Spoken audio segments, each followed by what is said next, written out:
This one is craziest conspiracy theories in NBA history by Nonstop Sports. Will they be the craziest conspiracy? I just saw a thing about the envelope folded from the what's it called era, from the David Stern era. There he is, actually. I didn't even see him. And these are the NBA's craziest over the years. 1985 NBA Draft Lottery. The NBA Draft Lottery is meant to be one of the most random events in all of sports, as its name alludes to, but that may not have always been the case. Heading into the 1985 draft, there was a consensus #1 overall pick in Patrick Ewing. The big man out of Georgetown was billed as the league's next superstar, with the ability to carry the weight of a franchise on his broad shoulders. Back then, one envelope for each team. Yo, Patrick Ewing, if you ever watch him play, that man looked like he was in pain every second of his life. I hope he is good. Because, well, I know he don't got like the Larry Bird back issues, but or the Kevin McHale back issues. I don't think. But that man was moving around just like a robot. It was crazy. The lottery was placed in a transparent ball, and NBA conspiracies. Only one I know is about the MJ and Jimmy Butler. Bro, that is not a real conspiracy. Commissioner David Stern would pick them out. There are two leading theories to how Stern went about rigging this. The first involves a creased corner on the Knicks envelope, and the second is that the Knicks one was frozen ahead of time. Either ploy would have very subtly let Stern know which envelope belonged to New York, adding more cause for suspicion. The accounting firm in charge of the lottery, Ernst & Whitney, was the auditing firm for Gulf and Western, who owned the Knicks. It was even an Ernst & Whitney employee who put the envelopes into the ball. So, why would Stern and the league care about this? With New York being one of the biggest market franchises, the Knicks being competitive would do wonders for television ratings. And the NBA just so happened to be working on a new TV deal at the time. At the time, Stern didn't even deny allegations, saying, if people want to say that it was fixed, fine. As long as they spell our name right, that means they're interested in us. That's terrific. Reflecting on the claims it was rigged, Ewing's agent David Falk said, I'm not saying it happened, and took a long dramatic pause before adding, but that theory is plausible. Rigged or not, the NBA came out a winner, as Ewing quickly lifted the Knicks out of the Eastern Conference cellar and into consistent championship contention. I was about to say, I saw people I've heard, the Knicks ain't win the ring. And I saw a comment. Oh yeah, they did all this for the Knicks to rig the lottery, and they only made 2 finals appearances. Only. This seems who made a finals appearance in 60 years. That's what I appreciate that. That at least we were just contending, a couple. I know it's been bad since I was born, but aside from that, they were really good. They were pretty good to be good in this era. The cool old 90s era. That's cool, whatever. And oh yeah, to the NBA's point, it worked. Oh yeah, it worked.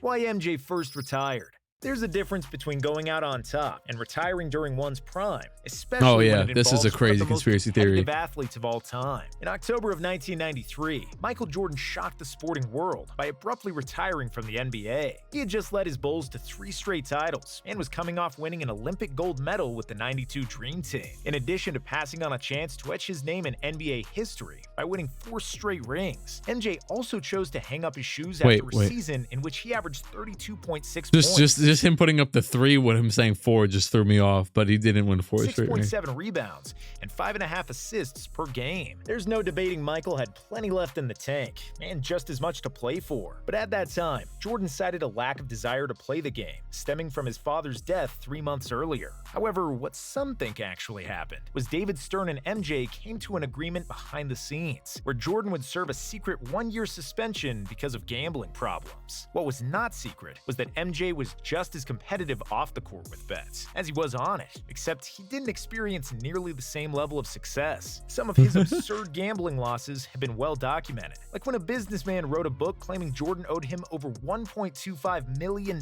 from lost golf wagers. The theory is that Stern believed the NBA's image was so fragile and important at the time that having its star player being depicted as a degenerate gambler would severely hurt the league. So he told Michael to take a year to clean his act up before returning as a hero to save the Bulls. The Morris twins.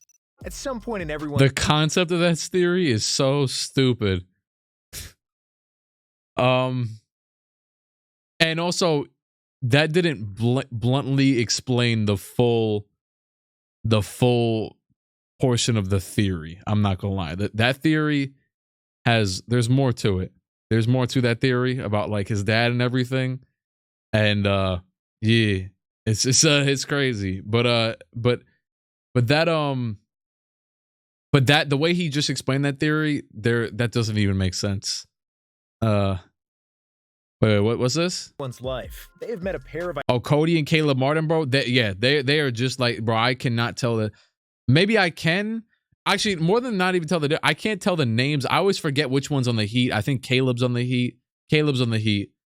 Now I know that. Is Cody even on the Hornets anymore? Or I don't identical twins who they can't always tell apart. A pair of NBA twins may have used this to their advantage in the playoffs. In Game 1 of the 2017 Eastern Conference Semifinals, the Wizards' Markieff Morris suffered what appeared to be a severe ankle injury. He left the game and didn't return before miraculously recovering for Game 2, where he showed no signs of the injury, while putting up 16 points and 6 rebounds in 26 minutes. It was the best Markieff had looked all playoffs. This left people wondering whether or not it was really Markieff out there, or if Marcus, whose season was already over with the Pistons, had stepped in acting as his brother. Similarities in their playing styles and jump shots are almost as striking as their physical appearance. Although it's crazy to consider them attempting to pull this off, it actually wouldn't be the first time they pulled this stunt. They did it one time while playing AAU basketball. When they were kids, Markieff had fouled out of a game, and then Marcus hurt his ankle, so they quickly swapped jerseys on the bench without anyone noticing. 2002 Western Conference Finals, Game 6.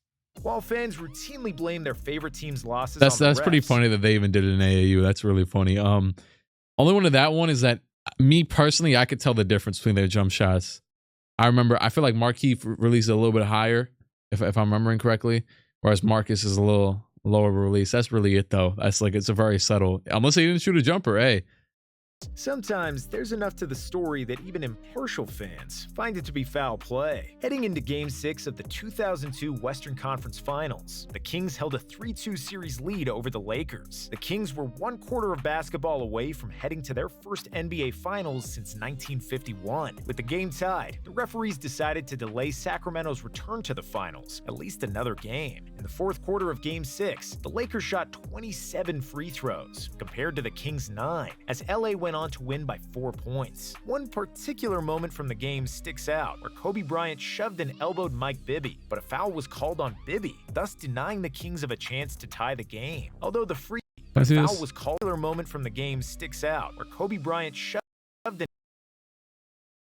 and elbowed Mike Bibby, but a foul was called on Bibby, thus denying the Kings of a chance to tie the game. Although the free throw discrepancy and that play were topics of conversation at the time, it was nothing more than just talk. There was no hard evidence the game was rigged, so that the Lakers would win and force a Game 7. However, in 2008, that all changed when former NBA ref Tim Donaghy alleged in a court filing that 2 of the 3 officials from that game went out of their way to determine its outcome. Donaghy claimed the refs were instructed by the league to prolong the series in any way necessary. Upon hearing Donaghy's allegations years later, Kings center Scott Pollard, who fouled out during Game 6, said, "My first thought was, I knew it. I'm not going to say there was a conspiracy. I just think something wasn't right. It was unfair. We didn't have a chance to win that game." The league's reason for forcing a Game 7 involved money, just like almost every decision they make. The TV revenue from the additional game, and also the chance that one of their biggest markets in LA returned to the finals, instead of a small one like Sacramento,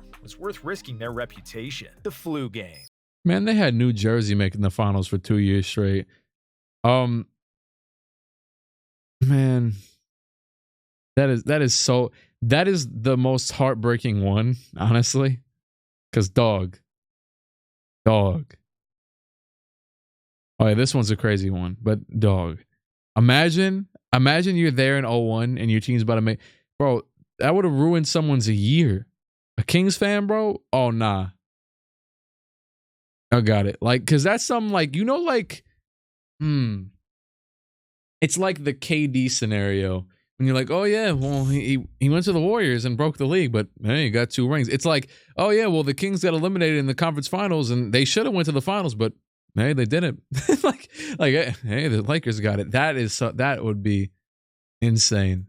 Although basketball fans know exactly what game and performance those 3 words refer to, they may not be accurate. Game 5 of the 1997 NBA Finals involved one of the most iconic performances of all time by Michael Jordan. As the story goes, MJ led his team to a victory on the road over the Jazz. After having thrown up all night before the game and needing to be hooked up to IVs in the Bulls' locker room, Jordan was so drained after Game 5 that he couldn't even speak to the media, yet he still managed to play 44 minutes and score 38 points, including hitting the game-icing shot. While MJ was adrenaline is obviously disgusting. very ill, it wasn't exactly clear what the cause was at the time. But then NBC sports broadcaster Marv Albert before the game reported Jordan was experiencing flu-like symptoms. So the name and story took off from there. In 2013, MJ's trainer Tim Grover recounted what happened the night before the game and confirmed a growing suspicion that had developed. Grover said Jordan had ordered a pizza late night before Game 5. He described how 5 people showed up to deliver it, which gave him a bad feeling at the time about the situation.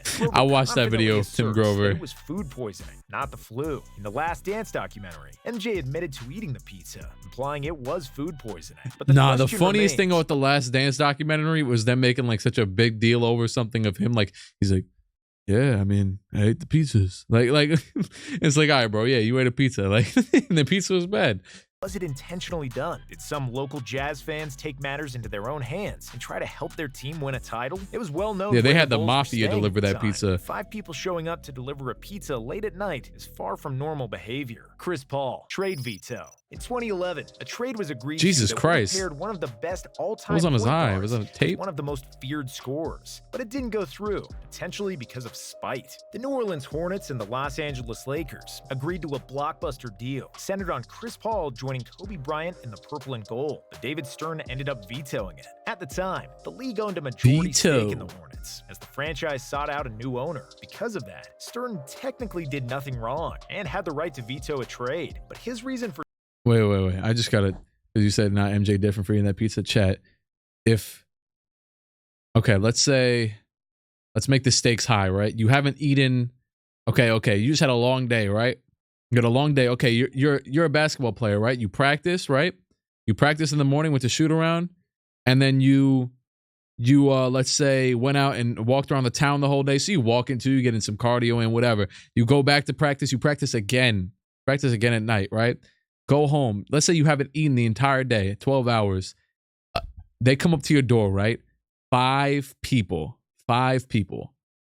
ordering one pizza, multiple even. But you've seen a pizza, dude. They got the little baggies with the stupid straps on them. Oh yeah, hey, you get your pizza. Then they unzip it, put it down on even your counter. Even they might come in. How you doing? Boom, take your pizzas. Done, bro. Like right, like. When has Five Guys delivered pizza? You know what I'm saying? But mainly, would you take the pizza from Five Guys? Would you? He was drunk? No, add that in too. I mean, you can't predict how you'd be if you were drunk, unless you can. Me personally, I wouldn't eat some pizza from some random people, no matter how hungry I am. It doesn't take 5 people to order pizza. That pizza, I still think it was a hit. That's what I was waiting. Can't lie, I'm still chowing down. Like, that's what I feel like you guys are lying. And I don't know, but I just think no. I was saying I'm minusing the celebrity part. Like, I'm not even I was just asking it as a general question, not even as, oh, you're Michael Jordan. Like, I'm saying like you're just you. Not even Michael Jordan. You're just you. Would you do it? That's my question. But hey. For doing so might not have been ethical. While Stern claimed he was protecting the Hornets and had their best interests in mind, others viewed it to be a perfectly legitimate trade. I'm thinking maybe the people are just trying to see him because of who he was. Hey, dog, you a little thinking a little too pure. You know what I'm saying? Because they in Utah and they're playing Utah in the finals.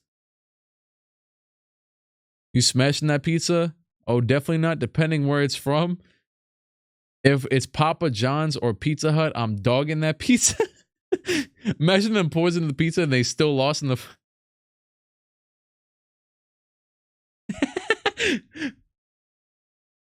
Oh, man. There's a reason. Oh, my God.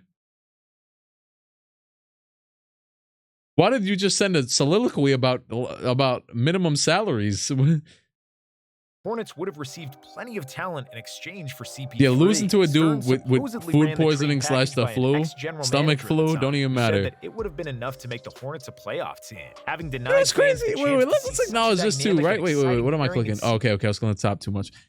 That's crazy. Bro, stomach flu or stomach virus, whatever it is just, I mean, as you could see by his reaction, yo, I know like we're trying to figure out, like, I feel like it became a conspiracy theory when in my personal opinion, I would have been like, oh, you got the stomach. Like, I don't care. Like, there's not much of a difference between a stomach virus and the flu. Me personally, I just had the flu recently and I've had a stomach virus. I'm a human. Yeah. So I what's it called? You've been nerding out CBA stuff since the Jimmy video. So I like, yeah, no, I personally, you would have got Luke Longley to eat a pizza, like as an experiment. Would have like made him take, yeah. P3 and Kobe in what seemed to be a fair trade. Stern and the league faced plenty Hey, of he said, scrutiny. I own the team. The theory is that Stern wanted the Hornets to appear more attractive and valuable to prospective buyers, so they needed a star player like CP3 on the roster. The Hornets They traded from Eric Gordon. would have been good, but not good enough to drive up the franchise's value. While CP3 was then traded to the Clippers just a few days later, the Clippers deal included a first-round pick that was likely to be one of the first picks of the draft. This was something that Stern could use to sell potential buyers on. The pick ended up becoming the first overall selection, which was used on Anthony Davis. Still think the draft lottery is random? 2014 NBA Finals Game 1. Playing mind games with opponents is nothing out of the ordinary in sports. Sometimes teams can toe the line in the process. In Game 1 of the 2014 Nah, I was in Finals the ER between for the food Spurs poison. Jordan built different. Hey, they just said he was on IVs in the locker room. Dude, that's his ER. Chris Paul ring arc canceled. The documentary Operation Fire says it all. Could ask the assistant coach to try out the pizza. What am I gonna just send it to his house? Lance Stevenson blow ear. What? Heat. An electrical failure at the Spurs AT&T Center led to the air conditioner failing and the building reaching Hey, temperatures. Bunky, I'm assuming they just heard Jordan singing in the background or something. Or you know what? They said they said oh yeah, would you like to like enter in your credit card? And they're like, oh yeah, hold on. All right, hold on. The numbers 7378. Said 78. Yeah. 78 1314. Okay. 7523 2638. 2368. So, yes. That was it. What's the name? Michael Jordan.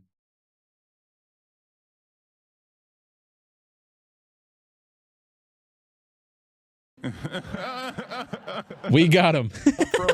We got him, baby. Anyone else? LeBron already had a well-documented history of cramping in big games. He first experienced this in the 2009 Eastern Conference Finals before suffering from it again in the 2012 Finals. In 2012, the cramping got so bad that LeBron had to be carried off the court by Juwan Howard. He kept having to leave Game 1 against the Spurs due to cramping before eventually sitting out the final 4 minutes. Spurs players, on the other hand, seemed unbothered. Tony Parker said, "Felt like Europe. We never had AC in Europe, so it didn't bother me at all." Manu Ginobili added, "I'm good AC in the whole continent, country, whatever. Court. Not a big deal in that case." So, did the Spurs go out of their way to try to trigger another series of cramps for the King, knowing their players could handle it, or did they just benefit from a random occurrence? Either way, they took full advantage of LeBron sitting out the final 4 minutes of the game, going on a 16-3 run over that period to take a 1-0 series lead. The Heat's Big Three. What was meant to seem like a spontaneous decision. I remember watching that the cramp TV, LeBron game. They've been the result of years of scheming by three friends. In 2010, when LeBron decided to take his talents to South Beach with his infamous nationally televised ESPN event labeled The Decision, his move to form a Big Three with Dwayne Wade and Chris Bosh. They couldn't have got more comfortable chairs for that decision. Reality, they was over there sitting on director's chairs. And this, why are you sitting on high stools? Wade and Bosh played as you are teammates 6'7" on the U.S. Olympic team. The trio supposedly hit it off immediately and loved playing together, but they were under contract with 3 different NBA teams at the time, so it was nothing more than a summer fling. Then in 2006, the Big Three showed their cards some, as they all signed extensions for the exact same length with their respective teams. Once those contracts expired in 2010, they joined forces in Miami, forming a polarizing super team. While the group attempted to play it off as a coincidence, Knicks superfan Spike Lee wasn't buying it whatsoever. Lee said, "This is nothing but a pure Corleone gangster move. It was laid out. This didn't happen by happenstance. They made people look like idiots. They had the thing planned out 2 years ago." Cavs owner Dan Gilbert agreed with Spike and decided to look into tampering charges against the Heat and LeBron. And they didn't even know. I mean, they might have been playing off, but they didn't even know what they was going to sign. They were talking about, oh yeah, we're going to go to the Knicks, to the Bulls. They didn't even know. They said we might leave Bosh behind. We might just, well, actually, that's so crazy that they really just had to trade, what was it, Lou Deng and like someone else or something like that. And hey, could have had all three of them and D-Rose. But yeah, but that aside, what was I about to say? Oh yeah. There's one player who didn't get the memo though for that last one though, and it's Melo. He said, "Oh no, let me get my bag. I'm not going the same." Actually, he did go the same year. Yeah, never mind. They just didn't care about bro. Dan Gilbert really out here dropping LBJ hate letters and Comic Sans. Tampering, they can't just sign with friends. What do they call it? Yeah, I don't. Tampering would be the team saying, so it would have to be Wade. It couldn't be LeBron and Bosh. I guess they could probably find a workaround to find them or something for it. But it couldn't be them two because they didn't sign with the team. It would have to be either the team or it would have to be the what's it called, or Dwayne Wade. Because it was the Heat. So it would have to be like hard evidence that Dwayne Wade, said, yo, we're signing here 3 years ago. So then that would have to prove, because once free agency happens, I mean, then it's fair game. You could all sign wherever. So yeah, I mean, those weren't bad conspiracy theories. I mean, nothing new, but hey, it's funny that actually, I did hear about the ref coming out and all that stuff, but man, like just always hearing it is just like that's the craziest one to me. That's the craziest one to me. I think that was the year they were playing the Nets. Kings could have beat the Nets. Right? Was that the year they were playing? Either way, Sixers, Nets, they would have had a good chance of beating anybody. The Kings were a great team that year. Even I think Pacers was 2000 though, so I think it was the Sixers that year. But yeah, either way, hey, yeah, crazy.